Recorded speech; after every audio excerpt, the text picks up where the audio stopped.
Mesdames, Messieurs, bonsoir, bienvenue au 20h30 sur la CRTV. Voici les titres du journal. Un délai de rigueur pour boucler les chantiers routiers sur la nationale numéro 1. Le ministre des Travaux publics donne aux constructeurs jusqu'en décembre pour terminer les tronçons Kolmesong-Ding, Nanga et Boko, Bifogo. Bientôt, le barrage hydroélectrique de Lac d'Eau fera sa grande mue. La réhabilitation devrait augmenter la capacité de production de l'ouvrage. L'annonce a été faite aujourd'hui par le ministre de l'Eau et de l'Énergie en visite de travail à Garoua. Les Lions indomptables rentrent en stage bientôt avec 2 échéances en perspective, les éliminatoires de la CAN 2019 et la Coupe des Confédérations. L'entraîneur sélectionneur a justifié ses choix face à la presse aujourd'hui. Voilà pour les titres. Mesdames, Messieurs, une fois encore, bonsoir. Encore des chantiers à l'arrêt. Cette fois, c'est le lot numéro 2 sur la nationale numéro 1. 89 km entre Kolmesong et Nding, 6 km entre Nanga et Boko et Bifogo. Le ministre des Travaux publics est descendu sur le terrain aujourd'hui. Emmanuel Nganou-Djoumessi a fixé pour décembre la fin des chantiers. Les parties chinoises et camerounaises engagées sur ce chantier devront taire leurs incompréhensions. La provenance des matériaux pour enrober les voies est l'une des paumes de discorde. Le reportage de Jean-Paul Pondo, de retour de Nanga et Boko. Une route en latérite laisse dessiner un épais nuage de poussière. Plus loin, un semblant de bitume recouvre une voie entamée par les herbes de part et d'autre. La nationale numéro 1 est loin d'afficher une sérénité. Les travaux de construction du lot 2 Kolmesong-Ding, bretelle Nanga et Boko Bifogo, 98 km au total, sont arrêtés depuis plusieurs mois pour des raisons techniques. D'où la descente sur le terrain du ministre des Travaux publics. L'OSQ apportait la dérogation avec quand même imaginé si on pouvait trouver une autre granulométrie pour pouvoir conforter l'importance de la société. Ils ont fait une proposition et maintenant l'entreprise chinoise a eu des réticences quant à poursuivre beaucoup plus la cour de roulement parce que dans la cour de bas, ils disaient qu'ils n'entrent pas dans le fuseau de granulométrie qui ne posait véritablement pas un problème mécanique. En plus des problèmes de communication entre les parties camerounaises et chinoises, il y a un souci de la qualité d'enrobé de Mengang, lieu où se trouve la carrière des Chinois. Sur les 46 engins estimés, seuls 6 ont été retrouvés sur place en train de revêtir la couche de roulement définitive sur une 50aine de mètres. Un revêtement témoin qui a été décidé dans la difficulté parce que le granulat utilisé n'avait pas l'assentiment du labogénie, mais pourtant adhère sur le bitume. Ce qui a suscité une séance de travail entre la délégation ministérielle, les Chinois et le labogénie. Au finish, des résolutions. Pour améliorer la durabilité de la route et la qualité de l'infrastructure, j'ai donc arrêté une formulation dans l'utilisation de la roche existante. L'entreprise va donc passer à la mise en œuvre de cette formulation dès lors que la planche d'essai faite par elle a été concluante. Et nous pensons que les travaux vont s'accélérer.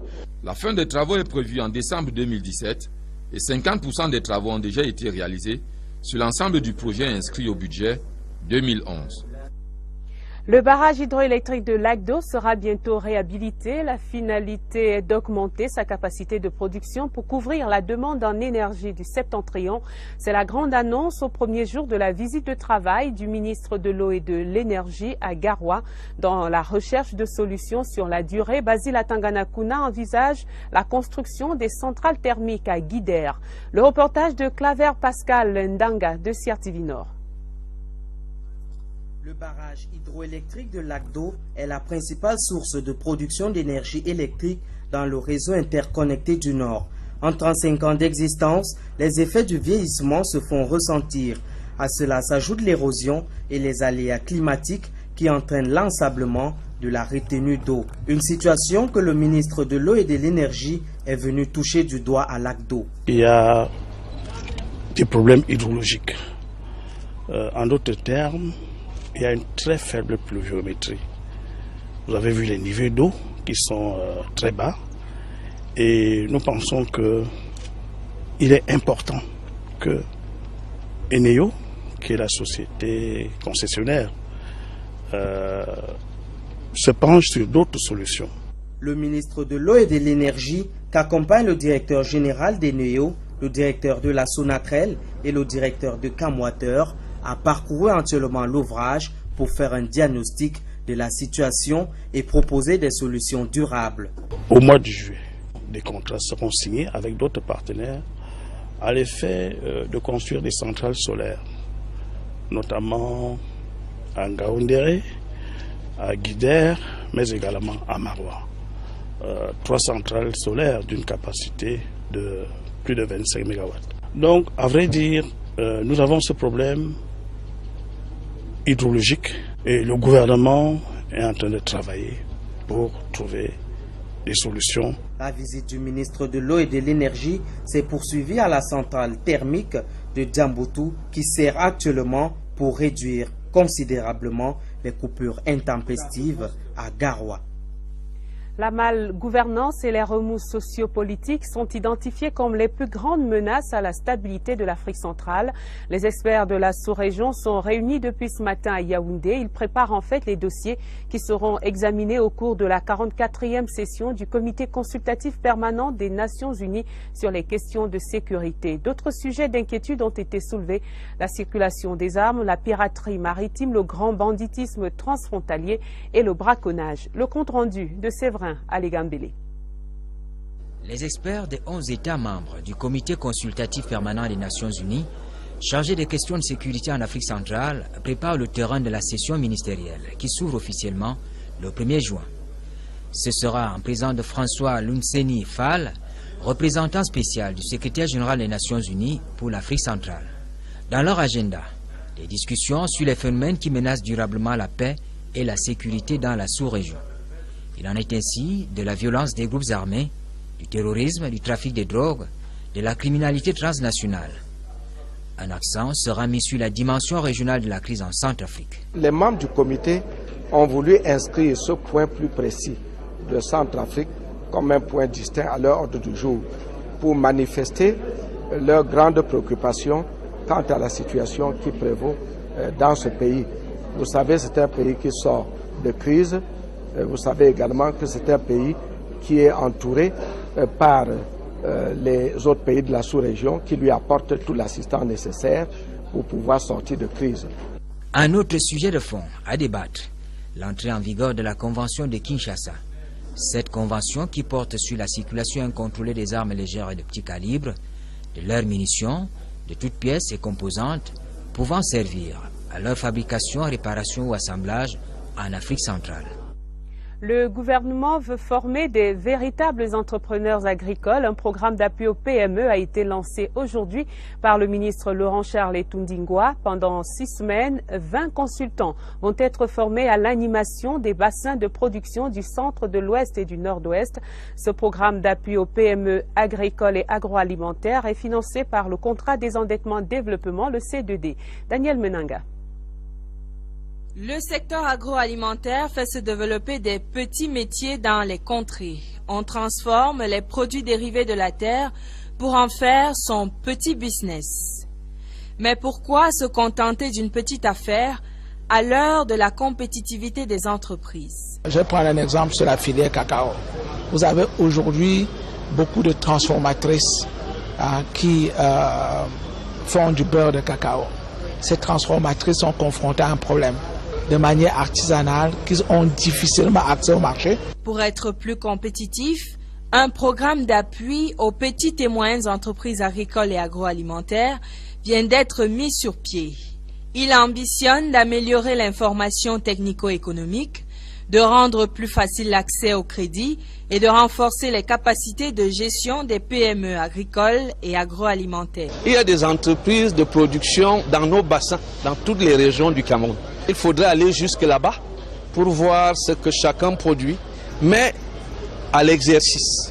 Ces entrepreneurs-là ne bénéficient pas toujours des services techniques et des conseils pour développer leur entreprise. C'est donc la mission que s'est assignée le PMEA. Le programme se décline à travers le système chèque service, un appui au coût partagé. Le PME2A finance la formation en grande partie, mais les personnes formées s'engagent aussi financièrement, histoire de les responsabiliser dans la durée du coaching. Le ministre Laurent Serge Etundingwa qui présidait donc le lancement de ce programme d'appui aux PME. La journée mondiale de l'environnement se célèbre lundi prochain, 5 juin. Toute une semaine d'activités a été lancée en prélude à cette 45e édition dont le thème est « Rapprocher les hommes de la nature ». Une vraie interpellation pour le ministre de l'Environnement afin de sensibiliser les Camerounais à l'amour et à la préservation de la nature. Reportage Marie-Laurence Nké. Les amis de la nature, regroupés au sein des associations, des clubs, se sont donné rendez-vous au jardin botanique et zoologique de Mvogbeti pour sensibiliser le public à travers chants, sketchs sur la préservation de l'environnement à son état naturel et surtout de comment rapprocher les hommes de la nature. Nous sensibilisons la population sur la gérance des déchets et nous sensibilisons aussi beaucoup plus la population sur l'entretien de la nature, dans quel sens de ne pas abuser des arbres, des animaux, et nous travaillons beaucoup plus avec des clubs scolaires. Et pour préserver cet environnement dans son état naturel, il est important de garder un lien étroit entre l'homme et la nature, malgré l'urbanisation qui est de plus en plus galopante. Il faut l'espace, il faut le temps, il faut la beauté, il faut le silence, il faut maintenant l'air pur. Le gouvernement, en l'occurrence la mission de l'environnement, appuie les clubs des amis de la nature, appuie les collectivités territoriales décentralisées pour reboiser, pour faire les jardins publics, pour planter les arbres un peu partout. Et le gouvernement, à travers les ministères, lutte contre la pollution pour demander aux sociétés, aux structures, à nos industries de ne pas polluer, de respecter l'environnement en faisant les études d'impact environnemental et social. Toute une journée dédiée à l'environnement pour approfondir la prise de conscience sur la nécessité de préserver et d'améliorer l'environnement auprès du public. La copropriété est encore mal connue au Cameroun malgré une loi promulguée il y a quelques années. Les experts, avocats, notaires, géomètres et autres professionnels ont du mal à cerner les modalités de participation des copropriétaires aux charges, les conditions d'achat de propriété, la mise en place et le fonctionnement des syndics. La ministre des Domaines, Jacqueline Kounga-Bessike, a ouvert ce matin 3 jours de formation à l'intention des acteurs de la chaîne domaniale et cadastrale. Une équipe d'experts du Conseil supérieur du notariat français anime cette formation. Le compte-rendu d'Agnès Solange à Besselo. Acheter des appartements destinés aux logements sociaux, le modèle immobilier adopté par l'État a pour objectif de loger le plus grand nombre de citoyens à moindre coût. Et pour un immeuble R+4 comme celui-ci, en dehors du titre foncier déjà établi, le potentiel acheteur d'un appartement devra exiger un titre de propriété à l'achat, un document qui lui permettra de faire valoir ses droits de propriétaire et qui fera office d'une levée topographique. Et c'est pour établir l'acte bien encadré par une loi que cette équipe d'experts du Conseil supérieur du notariat français a été sollicité. On achète des immeubles sur plan, c'est-à-dire que tant que l'immeuble n'est pas bâti, il n'y a pas de propriété. Et donc il faut expliquer un petit peu ce système de passage de la vente sur plan. Il faut protéger les acquéreurs. Pendant 3 jours, ils vont expliquer à ces professionnels intervenant dans les domaines des affaires domaniales, cadastrales et foncières au Cameroun, les techniques de calcul pour une précision optimale exigée par le gouvernement. Il y a déjà certes des textes législatifs, mais il n'était pas encore possible de matérialiser ce processus parce qu'il n'y avait pas de titre de propriété. Là, on vient de les confectionner. C'est des titres de propriété différents des titres fonciers. Une formation qui permettra d'assouplir le processus d'opérationnalisation du titre de propriété. Il y a du rififi entre l'Organisation des transporteurs terrestres du Cameroun, OTTC, et le Bureau de gestion du fret terrestre. La situation est telle que les responsables de l'OTTC ont été reçus par le ministre du Travail et de la Sécurité sociale aujourd'hui. Ils sont venus porteurs d'un mémorandum destiné au président de la République. Le compte-rendu de Laraï Salamatou. En allant rencontrer le ministre du Travail et de la Sécurité sociale, les responsables de l'Organisation des transporteurs terrestres du Cameroun expriment clairement leur volonté de privilégier le dialogue social à toute autre forme de revendication. Acteurs du développement économique de notre pays, ils ont à cœur d'améliorer leur rendement, mais cela passe nécessairement par l'amélioration de leurs conditions de travail. Nous avons appelé tous les transporteurs à soutenir le chef de l'État dans ses actions. Et deuxièmement, nous avons évoqué la problématique liée à l'assainissement du fichier syndical.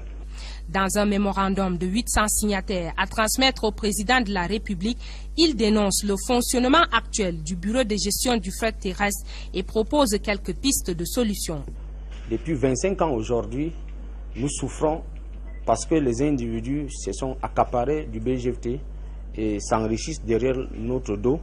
Et nous avons demandé au chef de l'État de récupérer ce BGFT pour que ça devienne la propriété de l'État. Le ministre du Travail et de la Sécurité sociale se charge de transmettre le dossier d'information à sa hiérarchie. Grégoire Owona a assuré les syndicalistes de sa disponibilité à travailler sur ce dossier pour améliorer leur situation. Il leur a cependant recommandé de tenir compte dans leurs demandes du contexte de la législation et de l'environnement actuel.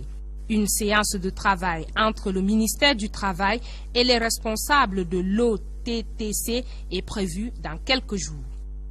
Ce week-end a résonné de danse et de tradition dans la région de l'Ouest. Le peuple Bamungum dans le département de la Mifi clôturait ses journées culturelles. Témoin de ce grand déploiement patrimonial, le ministre des Arts et de la Culture Narcisse Mwele-Kombi. Le reportage de Joseph Itote, CRTV Ouest. Expression de la grande variété du patrimoine culturel du groupement Bamungum, l'apothéose du Nekamp Mungum a donné lieu à des parades. En l'occurrence, celle des initiés et tout particulièrement celle de Sa Majesté Fotso Kanke Jacques, chef supérieur Bamungum. Le Nekamp n'est rien d'autre qu'une initiation à la chasse. Chaque jeune initié doit pouvoir prouver son aptitude à la chasse en ramenant un criquet au maître initiateur avant de pouvoir passer son initiation. La parade du chef supérieur a été couronnée par un rituel, celui de l'immolation de la chèvre. Lorsqu'on parle de purification, en fait, il est question de bénéficier de l'onction du maître initiateur qui essaie de vous apporter sa bénédiction suite à votre bravoure pour vous pousser à aller de l'avant. En clôturant les festivités, le ministre des Arts et de la Culture, Narcisse Mwele-Kombi, a exhorté les Bamungum à ne pas dissocier communauté tribale et communauté nationale, car l'une est contenue dans l'autre. Nous avons appelé les fils et les filles de cette communauté ô combien dynamique à être toujours fidèles à la patrie, à la nation et à la République. Car en servant leur communauté, ils peuvent mieux servir la communauté nationale. Pays de beauté culturelle, le Cameroun entend s'appuyer sur son immense réservoir culturel pour asseoir son développement. En amorce de notre cahier éducation, ce communiqué du ministre de la Défense, Joseph Betty Assomo, le ministre délégué à la présidence chargé de la Défense, informe les candidats au concours d'admission de 300 élèves officiers à l'école militaire interarmée EMIA de Yaoundé, session 2017, que les listes des candidats autorisés à concourir pour les épreuves écrites de sélection ont été publiées ce jour et peuvent être consultées au tableau d'affichage à l'entrée du ministère de la Défense. Ces épreuves écrites se dérouleront les samedis 10 et dimanche 11 juin 2017 au centre unique de Yaoundé, lycée général Leclerc. Les candidats retenus devront se présenter le premier jour du concours à 7 heures au plus tard, munis du nécessaire pour composer, de leur carte nationale d'identité et du récépissé de dépôt du dossier de candidature. Aucun candidat ne sera admis en salle 15 minutes après le début des épreuves. Les listes des candidats regroupés par option seront affichées au tableau d'affichage du lycée général Leclerc et à l'entrée de chaque salle d'examen dès le vendredi 9 juin 2017 dans l'après-midi. Toute réclamation sur l'orthographe du nom des candidats devra être immédiatement portée à l'attention du Bureau du suivi de la formation initiale de la Direction des ressources humaines au ministère de la Défense des publications des dites listes. C'est un communiqué signé Joseph Betty Assomo. Nous sommes garants de la terre, slogan porté depuis ce matin par les élèves et enseignants du primaire et du secondaire. Ils sont la cible d'un atelier de renforcement des capacités dans le cadre du programme GLOBE, une initiative internationale de promotion du développement durable dans le secteur de l'éducation. L'ouverture de ces 3 jours de formation était présidée ce lundi par le ministre des Enseignements secondaires, Jean-Ernest Masséna Ngale-Bibé. Le compte-rendu de Régine Gladys Lebouda. Le ciel versatile de Yaoundé aura bientôt des vigiles dans les lycées et collèges, des élèves moulés à l'analyse des changements climatiques dans le cadre du programme GLOBE. Chaque jour, il y a les observations du temps. Et ça se fait autour de midi, 1 heure avant ou 1 heure après. Durant ces périodes de 2 heures, on peut faire ces activités GLOBE. Aussi, on prend les élèves, on sort pour faire le travail du terrain, pour étudier les activités de pédosphère, cela veut dire le sol et aussi hydrosphère, les eaux. On est bien loin des leçons abstraites de géographie. Incorporé dans l'emploi du temps des élèves, le programme GLOBE vient en appui à la réforme des enseignements secondaires, désormais axés sur les compétences. Quand nous menons les enseignants sur le terrain, à installer des centres météo, ça développe au niveau des enfants l'attitude de la formation professionnelle. Nous avons appris comment protéger notre environnement, particulièrement le sol et la couche ozone. Si c'est que c'est détruit, nous allons beaucoup souffrir parce que les rayons de soleil vont nous donner les maladies comme le cancer, les maux des yeux et beaucoup d'autres maladies. La formation fait écho à la journée mondiale de la Terre, cette sphère qui se meurt chaque jour sous des nuages de pollution. Baccalauréat de l'enseignement général, c'est demain, le premier jour des épreuves sur tout le territoire national. Dans certains centres d'examen aujourd'hui, on pouvait apercevoir quelques candidats venus régler les derniers détails. Les organisateurs aussi faisaient quelques mises au point pour assurer la régularité du dernier examen du cycle secondaire. Illustration au lycée général Leclerc de Yaoundé dans ce reportage de Steve Thiega et Kembengue. Les candidats ne sont pas les seuls à stresser. Ça presse aussi pour le chef du sous-centre, elle qui doit gérer 936 candidats en cette veille de dernier réglage, et ce jusqu'au dernier jour. Les matériels sont prêts, des textes, des consignes au cahier de composition. Mais le succès doit composer avec une réunion avec les surveillants, garants de la régularité de l'examen. Lors de la surveillance, par exemple, il est interdit de téléphoner. Le surveillant ne doit pas téléphoner. Il est interdit de causer, de parler au candidat, de lire ce que le candidat fait. Sa table a reçu quelques requêtes de candidats en quête d'un autre récépissé visé pour ceux qui l'ont égaré. Des visas pour la salle d'examen qui ont fait des rangs devant les censeurs. Plus loin, d'autres candidats s'offrent un plein d'air libre pour se libérer de la peur. Dernier coaching avec le prof. On rencontre les élèves pour leur donner les derniers petits conseils pratiques surtout. La gestion du temps, comment gérer le stress aussi, parce qu'ils ont un gros stress. Le sous-centre du lycée général Leclerc a aussi accueilli des dossiers de candidats venus de Bamenda dans le courant de l'année. Et cela a été vu d'un bon œil par les commis de l'office du bac.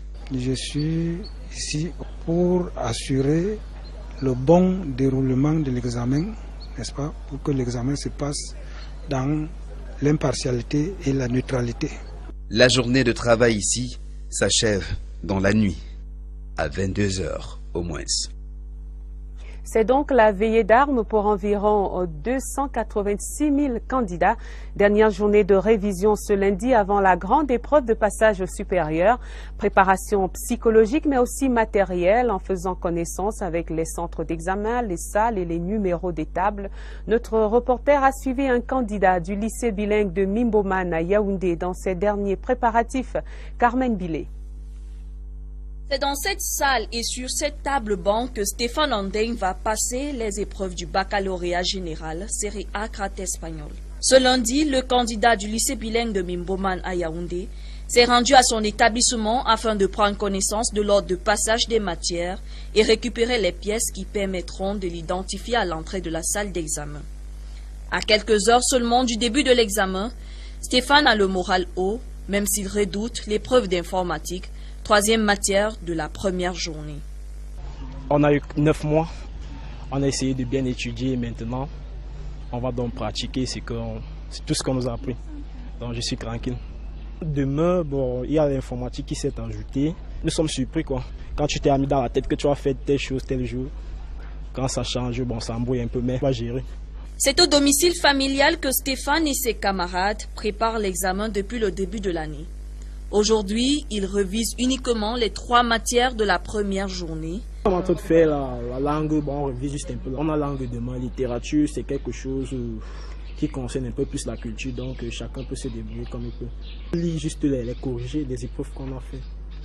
Et bon, peut-être on se sent un peu bloqué, on essaye de regarder dans le cours, comme ça, tout revient en ordre. Comme Stéphane, Fedora va passer les épreuves du bac. C'est son 2e essai. La jeune fille a redoublé d'ardeur au travail afin que cette année soit la bonne. Cette deuxième fois, je suis un peu plus stressée.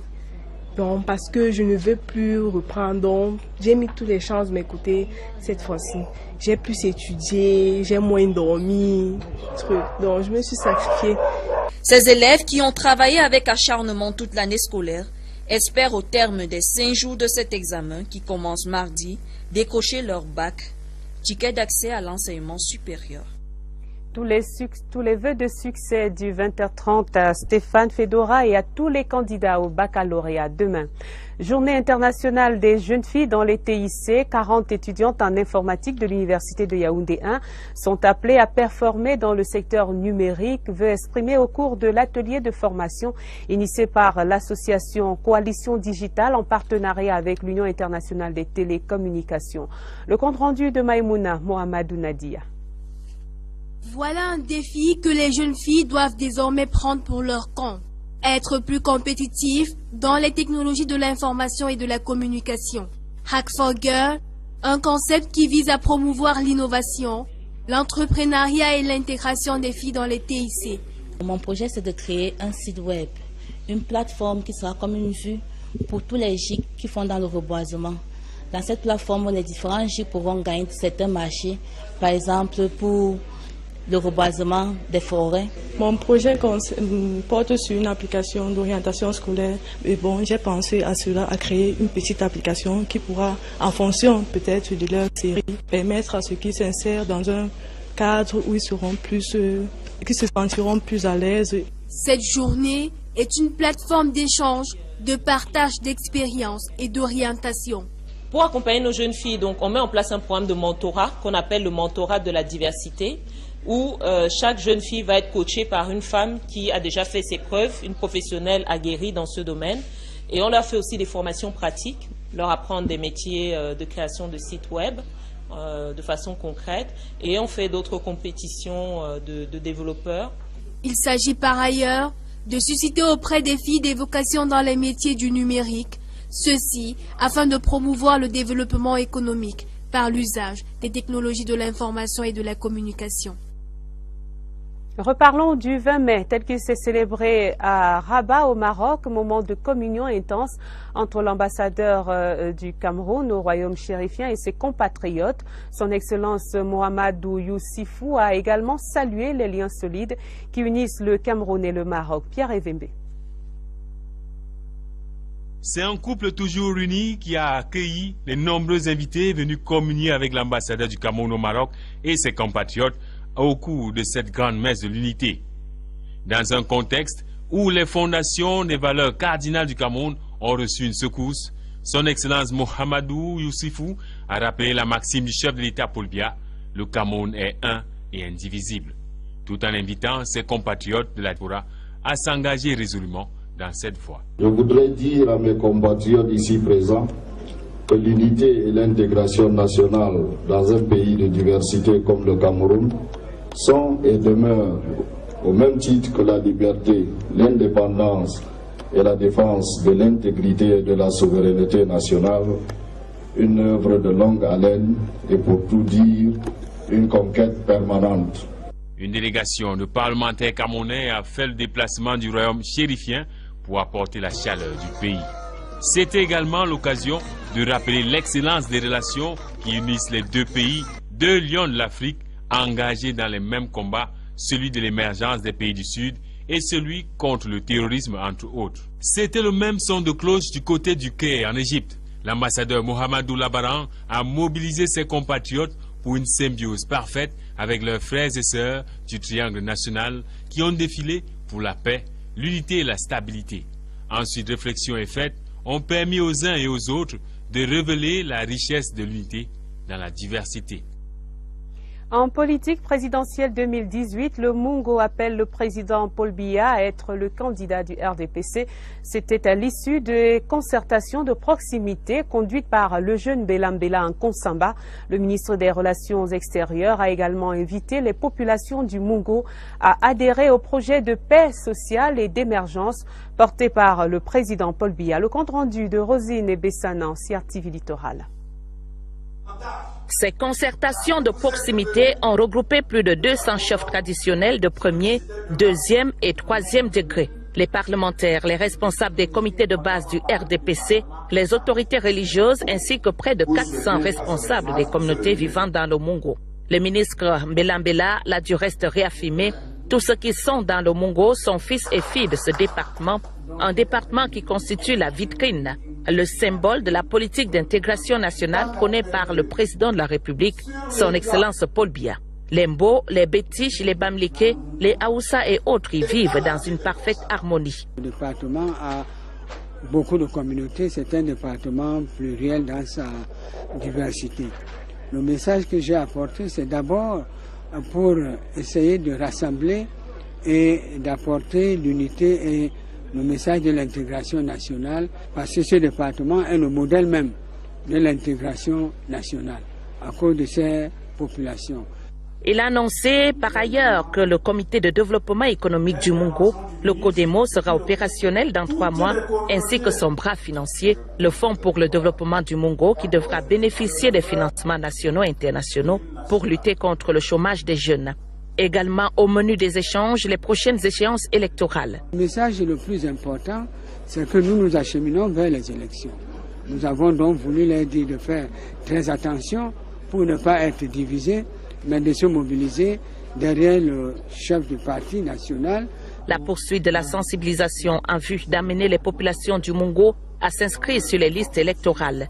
Les travaux se sont déroulés à la maison du parti de Nkonsamba, en présence du préfet du Mungo Thomas Ona et le président de section haute RDPC Mungo Nord 1, El Hadj Oumarou. Ce n'est pas souvent donné pour un ministre de revenir à la base pour une communication de proximité telle qu'il le fait, avec toutes les couches sociales pratiquement. Il ne s'agit pas seulement des militants de son parti. Les motions de soutien et d'appel à candidature du président Paul Biya à la prochaine élection en 2018 ont été signées et présentées par les chefs traditionnels, les chefs de communauté du Mungo et les reines, ainsi que les militants et militantes du RDPC dans le Mungo. Cette nouvelle triste qui endeuille la grande famille Mvondo Assam en Vomeka, c'est le décès de Madame Veuve Zing Andan, épouse Assam Mvondo Paulette, décès survenu le 25 mai 2017 à l'hôpital de la CNPS des suites de maladie. La triste nouvelle a été rendue publique par un communiqué signé aujourd'hui par le chef de famille, Pierre Meba. Le directeur général de la Cameroon Waters Utility Corporation, CamWater, vient d'effectuer une visite de travail dans les villes de Bertoua et d'Edea. Alphonse Roger Ondoa Akoa a procédé au lancement des travaux de réhabilitation des infrastructures de fourniture en eau potable. Dans 18 mois, c'est une promesse, l'eau potable sera disponible dans ces 2 villes. Franck Diam, reportage. C'est un véritable pont de l'unité pour l'eau potable que la Cameroon Water Utilities Corporation a dressé entre Bertoua et Edea. C'est un important projet en ce sens que ce projet va permettre le doublement de la capacité de production de nos équipements actuels, une augmentation substantielle de la capacité de stockage, des extensions de réseaux qui vont permettre d'améliorer de manière significative la desserte en eau potable dans la ville de Bertoua et Edea pour la composante C que nous sommes en train de lancer ici aujourd'hui. À l'orient du Cameroun, comme à la ville lumière, 18 mois suffiront pour la réhabilitation des infrastructures, leur renforcement et modernisation, mais surtout l'aménagement d'une centaine de bornes fontaines publiques. C'est des projets qui sont porteurs parfois d'incompréhension vis-à-vis des populations. Nous avons obtenu cette adhésion, je n'en doute pas, et nous sommes donc prêts à exécuter ce projet-là dans les délais contractuels qui sont de 18 mois.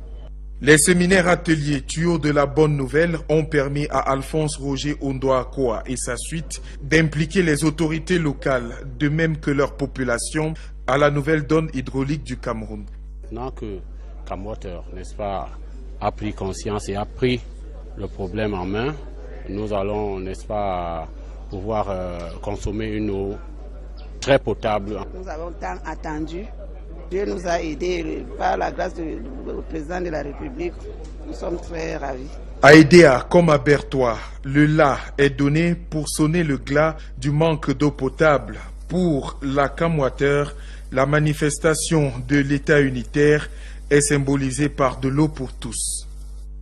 À l'étranger, les dossiers de la Syrie et de l'Ukraine ont été au centre de la visite de travail du président russe à Paris ce lundi.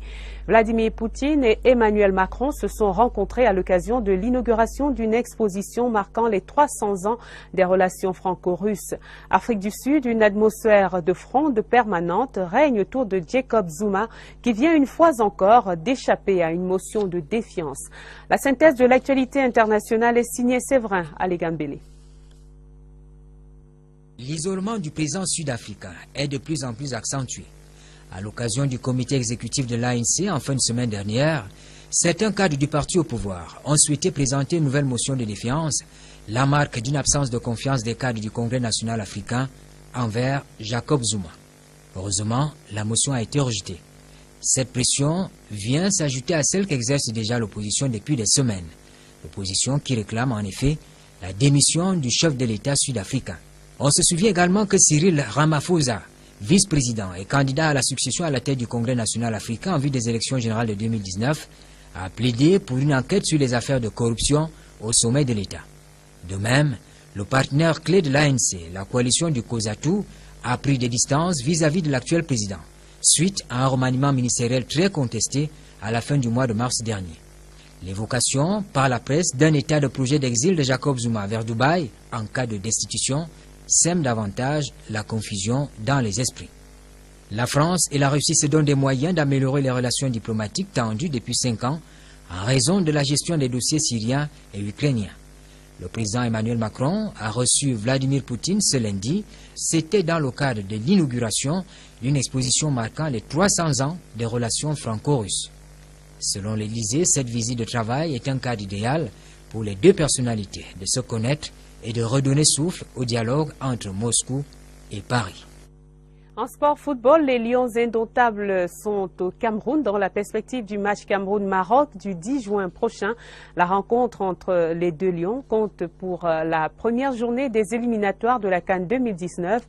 Hugo Bross, l'entraîneur sélectionneur, en a profité pour justifier ses choix. Au cours d'un échange avec la presse cette mi-journée, les Lions, a-t-on appris, iront en stage en Guinée équatoriale pour mieux préparer ce match et se mettre en jambes pour la Coupe des Confédérations qui déjà pointe son nez. Le compte rendu de Jean-Manuel Essengé. Des 23 lions retenus, 8 sont déjà en cage.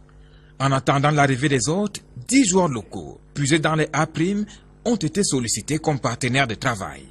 En matinée, Hugo Bross était déjà face à la presse. Le technicien belge a coupé court sur la polémique de ses deux gardiens de but. C'est peut-être dommage et pas facile pour Onana, c'est pour ça quand il arrive, je vais avoir un entretien avec lui. Mais pour moi, aujourd'hui, je dis, Ondoa reste le numéro 1. Onana sera le numéro 2. L'homme a martelé qu'il reste le seul maître de ses choix. C'est moi qui décide et c'est moi seul qui décide.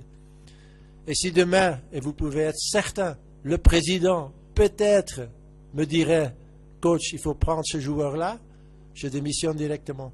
Directement. Les Lions travailleront à Yaoundé jusqu'à jeudi prochain, avant de s'envoler pour Malabo le lendemain, où ils séjourneront jusqu'au 8 juin avant de revenir au Cameroun, croiser le Maroc 2 jours plus tard. Le sélectionneur a justifié le choix de Malabo comme lieu de stage. Moi, je veux avoir une préparation en toute tranquillité. Si on reste ici pendant 15 jours, pas seulement vous, mais aussi à l'hôtel, il y a la famille qui va venir, il y a les amis qui vont venir, il y a tout le monde qui va rentrer là à l'hôtel. Les joueurs vont être pas à son aise, à leur aise. Le bout des troupes arrive jeudi prochain, jour d'une première évaluation contre Union sportive de Douala. Occasion pour le coach de se faire une première idée du bagage technique et physique de son groupe. Le 20h30 s'achève. 6 mois, c'est le délai que le ministre des Travaux publics a donné aux constructeurs pour terminer les chantiers sur les tronçons Kolmesonding et Nanga et Boko Bifogo sur la nationale numéro 1. Le ministre Emmanuel Nganou du Messi était sur le terrain. Aujourd'hui, un autre ministre sur le terrain, le ministre Basile Atangana Kuna, qui s'est rendu à Garoua dans le nord. Il a annoncé notamment la réhabilitation très prochaine du barrage de Lac d'eau pour augmenter sa capacité de production, également la construction à Ngaoundéré, à Maroua et à Guider de 3 centrales solaires. Et puis vous venez de le voir, les Lions indomptables vont rentrer en stage pour préparer leur prochain match contre le Maroc. Merci de votre fidélité au 20h30. Merci de rester sur la CRTV. Bonsoir.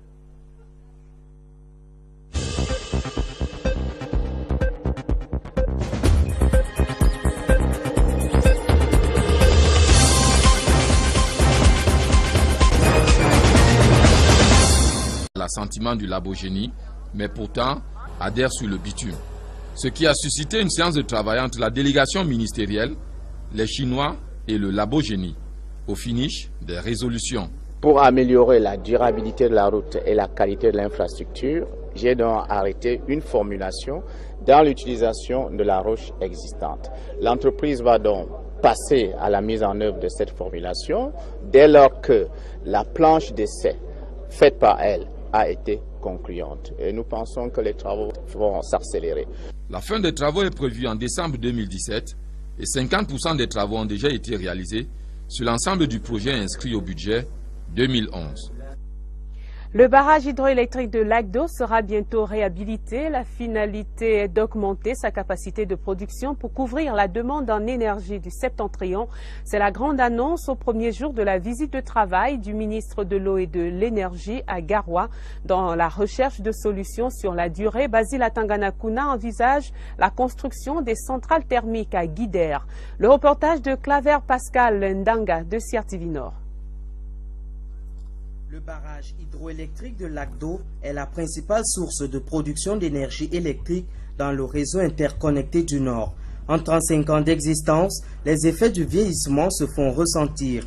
À cela s'ajoute l'érosion et les aléas climatiques qui entraînent l'ensablement de la retenue d'eau. Une situation que le ministre de l'Eau et de l'Énergie est venu toucher du doigt à Lac d'eau. Il y a des problèmes hydrologiques. En d'autres termes, il y a une très faible pluviométrie. Vous avez vu les niveaux d'eau qui sont très bas et nous pensons qu'il est important que Eneo, qui est la société concessionnaire, se penche sur d'autres solutions.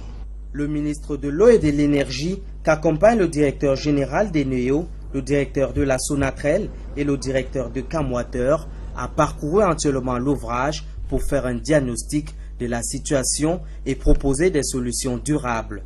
Au mois de juillet, des contrats seront signés avec d'autres partenaires à l'effet de construire des centrales solaires, notamment à Ngaoundéré, à Guider, mais également à Maroua. 3 centrales solaires d'une capacité de plus de 25 MW. Donc, à vrai dire, nous avons ce problème hydrologique et le gouvernement est en train de travailler pour trouver des solutions. Mesdames, Messieurs, bonsoir, bienvenue au 20h30 sur la CRTV. Voici les titres du journal. Un délai de rigueur pour boucler les chantiers routiers sur la nationale numéro 1. Le ministre des Travaux publics donne aux constructeurs jusqu'en décembre pour terminer les tronçons Kolmesong-Ding, Nanga et Boko, Bifogo. Bientôt, le barrage hydroélectrique de Lac d'Eau fera sa grande mue. La réhabilitation devrait augmenter la capacité de production de l'ouvrage. L'annonce a été faite aujourd'hui par le ministre de l'Eau et de l'Énergie en visite de travail à Garoua. Les Lions indomptables rentrent en stage bientôt avec 2 échéances en perspective, les éliminatoires de la CAN 2019 et la Coupe des Confédérations. L'entraîneur sélectionneur a justifié ses choix face à la presse aujourd'hui. Voilà pour les titres. Mesdames, Messieurs, une fois encore, bonsoir. Encore des chantiers à l'arrêt. Cette fois, c'est le lot numéro 2 sur la nationale numéro 1. 89 km entre Kolmesong et Nding, 6 km entre Nanga et Boko et Bifogo. Le ministre des Travaux publics est descendu sur le terrain aujourd'hui. Emmanuel Nganou-Djoumessi a fixé pour décembre la fin des chantiers. Les parties chinoises et camerounaises engagées sur ce chantier devront taire leurs incompréhensions. La provenance des matériaux pour enrober les voies est l'une des paumes de discorde. Le reportage de Jean-Paul Pondo, de retour de Nanga et Boko. Une route en latérite laisse dessiner un épais nuage de poussière. Plus loin, un semblant de bitume recouvre une voie entamée par les herbes de part et d'autre. La nationale numéro 1 est loin d'afficher une sérénité. Les travaux de construction du lot 2 Kolmesong-Ding, bretelle Nanga et Boko Bifogo, 98 km au total, sont arrêtés depuis plusieurs mois pour des raisons techniques. D'où la descente sur le terrain du ministre des Travaux publics. L'OSI apportait la dérogation avec quand même imaginé si on pouvait trouver une autre granulométrie pour pouvoir conforter l'importance de la société. Ils ont fait une proposition et maintenant l'entreprise chinoise a eu des réticences quant à poursuivre beaucoup plus la cour de roulement parce que dans la cour de bas, ils disaient qu'ils n'entrent pas dans le fuseau de granulométrie qui ne posait véritablement pas un problème mécanique. En plus des problèmes de communication entre les parties camerounaises et chinoises, il y a un souci de la qualité d'enrobé de Mengang, lieu où se trouve la carrière des Chinois. Sur les 46 engins estimés, seuls 6 ont été retrouvés sur place en train de revêtir la couche de roulement définitive sur une 50aine de mètres. Un revêtement témoin qui a été décidé dans la difficulté parce que le granulat utilisé n'avait pas... Mais pourquoi se contenter d'une petite affaire à l'heure de la compétitivité des entreprises? Je vais prendre un exemple sur la filière cacao. Vous avez aujourd'hui beaucoup de transformatrices qui font du beurre de cacao. Ces transformatrices sont confrontées à un problème de manière artisanale qu'ils ont difficilement accès au marché. Pour être plus compétitif, un programme d'appui aux petites et moyennes entreprises agricoles et agroalimentaires vient d'être mis sur pied. Il ambitionne d'améliorer l'information technico-économique, de rendre plus facile l'accès au crédit et de renforcer les capacités de gestion des PME agricoles et agroalimentaires. Il y a des entreprises de production dans nos bassins, dans toutes les régions du Cameroun. Il faudrait aller jusque là-bas pour voir ce que chacun produit, mais à l'exercice. Ces entrepreneurs-là ne bénéficient pas toujours des services techniques et des conseils pour développer leur entreprise. C'est donc la mission que s'est assignée le PMEA. Le programme se décline à travers le système chèque service, un appui au coût partagé. Le PME2A finance la formation en grande partie, mais les personnes formées s'engagent aussi financièrement, histoire de les responsabiliser dans la durée du coaching. Le ministre Laurent Serge Etundingwa qui présidait donc le lancement de ce programme d'appui aux PME. La journée mondiale de l'environnement se célèbre lundi prochain, 5 juin.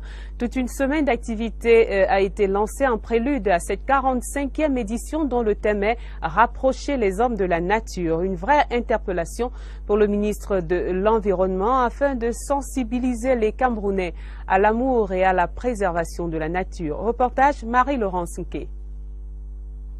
Les amis de la nature, regroupés au sein des associations, des clubs, se sont donné rendez-vous au jardin botanique et zoologique de Mvogbeti pour sensibiliser le public à travers chants, sketchs sur la préservation de l'environnement à son état naturel et surtout de comment rapprocher les hommes de la nature. nous sensibilisons la population sur la gérance des déchets et nous sensibilisons aussi beaucoup plus la population sur l'entretien de la nature, dans quel sens de ne pas abuser des arbres, des animaux, et nous travaillons beaucoup plus avec des clubs scolaires. Et pour préserver cet environnement dans son état naturel, il est important de garder un lien étroit entre l'homme et la nature, malgré l'urbanisation qui est de plus en plus galopante. Il faut l'espace, il faut le temps, il faut la beauté, il faut le silence, il faut maintenant l'air pur. Le gouvernement, en l'occurrence le ministère de l'Environnement, appuie les clubs des amis de la nature, appuie les collectivités territoriales décentralisées pour reboiser, pour faire les jardins publics, pour planter les arbres un peu partout. Et le gouvernement, à travers les ministères, lutte contre la pollution pour demander aux sociétés, aux structures, à nos industries de ne pas polluer, de respecter l'environnement en faisant les études d'impact environnemental et social. Toute une journée dédiée à l'environnement pour approfondir la prise de conscience sur la nécessité de préserver et d'améliorer l'environnement auprès du public. La copropriété est encore mal connue au Cameroun malgré une loi promulguée il y a quelques années. Les experts, avocats, notaires, géomètres et autres professionnels ont du mal à cerner les modalités de participation des copropriétaires aux charges, les conditions d'achat de propriété, la mise en place et le fonctionnement des syndics. La ministre des Domaines, Jacqueline Kounga-Bessike, a ouvert ce matin 3 jours de formation à l'intention des acteurs de la chaîne domaniale et cadastrale. Une équipe d'experts du Conseil supérieur du notariat français anime cette formation. Le compte-rendu d'Agnès Solange à Besselo. Acheter des appartements destinés aux logements sociaux, le modèle immobilier adopté par l'État a pour objectif de loger le plus grand nombre de citoyens à moindre coût.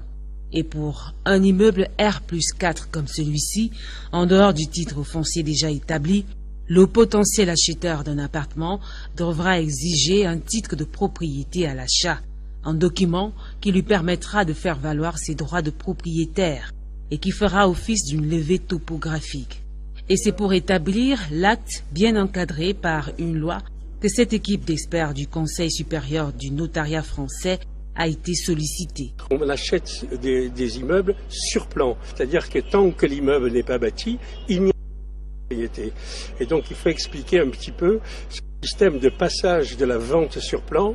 Il faut protéger les acquéreurs. Pendant 3 jours, ils vont expliquer à ces professionnels intervenant dans les domaines des affaires domaniales, cadastrales et foncières au Cameroun, les techniques de calcul pour une précision optimale exigée par le gouvernement. Il y a déjà certes des textes législatifs, mais il n'était pas encore possible de matérialiser ce processus parce qu'il n'y avait pas de titres de propriété. Là, on vient de les confectionner. C'est des titres de propriété différents des titres fonciers. Une formation qui permet... La visite du ministre de l'Eau et de l'Énergie s'est poursuivie à la centrale thermique de Djamboutou qui sert actuellement pour réduire considérablement les coupures intempestives à Garoua. La malgouvernance et les remous sociopolitiques sont identifiés comme les plus grandes menaces à la stabilité de l'Afrique centrale. Les experts de la sous-région sont réunis depuis ce matin à Yaoundé. Ils préparent en fait les dossiers qui seront examinés au cours de la 44e session du Comité consultatif permanent des Nations Unies sur les questions de sécurité. D'autres sujets d'inquiétude ont été soulevés. La circulation des armes, la piraterie maritime, le grand banditisme transfrontalier et le braconnage. Le compte-rendu de Séverin Aligambélé. Les experts des 11 États membres du Comité consultatif permanent des Nations Unies, chargés des questions de sécurité en Afrique centrale, préparent le terrain de la session ministérielle qui s'ouvre officiellement le 1er juin. Ce sera en présence de François Lunseni Fall, représentant spécial du secrétaire général des Nations Unies pour l'Afrique centrale. Dans leur agenda, des discussions sur les phénomènes qui menacent durablement la paix et la sécurité dans la sous-région. Il en est ainsi de la violence des groupes armés, du terrorisme, du trafic de drogue, de la criminalité transnationale. Un accent sera mis sur la dimension régionale de la crise en Centrafrique. Les membres du comité ont voulu inscrire ce point plus précis de Centrafrique comme un point distinct à leur ordre du jour pour manifester leur grande préoccupation quant à la situation qui prévaut dans ce pays. Vous savez, c'est un pays qui sort de crise.